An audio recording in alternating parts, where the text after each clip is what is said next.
നമസ്കാരം, എല്ലാവർക്കും പുതിയൊരു വീഡിയോയിലേക്ക് സ്വാഗതം. ഇന്ന് 10/7/2026 വെള്ളിയാഴ്ച രാവിലത്തെ കേരളത്തിലെ റബ്ബറിൻ്റെയും കുരുമുളകിൻ്റെയും അടയ്ക്കയുടെയും വിലയാണ് ഇവിടെ പറയാൻ പോകുന്നത്. റബ്ബർ വില കുതിച്ചു വരുന്നിട്ടുണ്ട്. ഇന്നലെ വൈകുന്നേരം റബ്ബറിൻ്റെ വില വലിയ വർധനമാണ് ഉണ്ടായത്. നമുക്ക് വില നോക്കാം. അതിന് മുമ്പ് വീഡിയോ കാണുന്നവർ ലൈക്ക് ചെയ്യാൻ മറക്കല്ലേ. റബ്ബർ ബോർഡ് വില കോട്ടയം RSS4 1 കിലോ 274 രൂപ, RSS5 1 കിലോ 270 രൂപ, ISNA 20 233 രൂപ, ലാറ്റ്സ് 60% 177 രൂപ 55 പൈസ. ഇതാണ് കോട്ടയത്തെ വില. റബ്ബർ വില കൊച്ചി നോക്കാം. RSS4 1 കിലോ 274 രൂപ, RSS5 1 കിലോ 270 രൂപ. വ്യാപാരി നോക്കാം. വ്യാപാരി വില കോട്ടയം RSS4 1 കിലോ 266 രൂപ, RSS5 1 കിലോ 262 രൂപ, ISS 229 രൂപ 50 പൈസ മുതൽ 230 രൂപ വരെ. ഇന്ന് കേരളത്തിലെ ഗ്രേഡ് ഇനം ഷീറ്റ് വില നോക്കാം. ലൂസ് 1 കിലോ 267 രൂപ, ലോട്ട് 234 മുതൽ 239 രൂപ വരെ.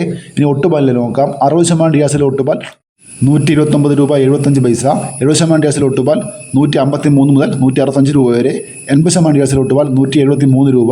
ലാറ്റസിൽ നോക്കാം. ഫീഡ് ലാറ്റസ് 250 രൂപ. ഇന്ന് റബ്ബർ വിലയിൽ RSS4-നും RSS5-നും ISNA 20-ക്കും 1 രൂപ കൂടിയിട്ടുണ്ട്. ലാറ്റ്സ് 60%-ന് 10 പൈസ കൂടിയിട്ടുണ്ട്. അതുപോലെ ലൂസിൻ്റെ വിലയിൽ 3 രൂപയാണ് കൂടിയത്. ലോട്ടിൻ്റെ വിലയിൽ 2 രൂപ കൂടിയിട്ടുണ്ട്. ഒട്ടുപാൽ വിലയിൽ മാറ്റമില്ല. വ്യാപാരി വിലയിലും RSS4-നും RSS5-നും 1 രൂപ കൂടിയിട്ടുണ്ട്.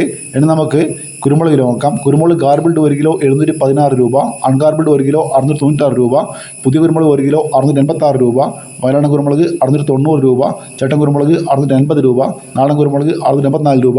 അടക്ക വില നോക്കാം. അടക്ക പുതിയത് 1 കിലോ 390 രൂപ വരെ, പഴയ 410 രൂപ വരെ. ഇതുവരെ വീഡിയോ പൂർണ്ണമാകുന്നു. ലൈക്ക് ചെയ്യാൻ മറക്കല്ലേ. Thank you.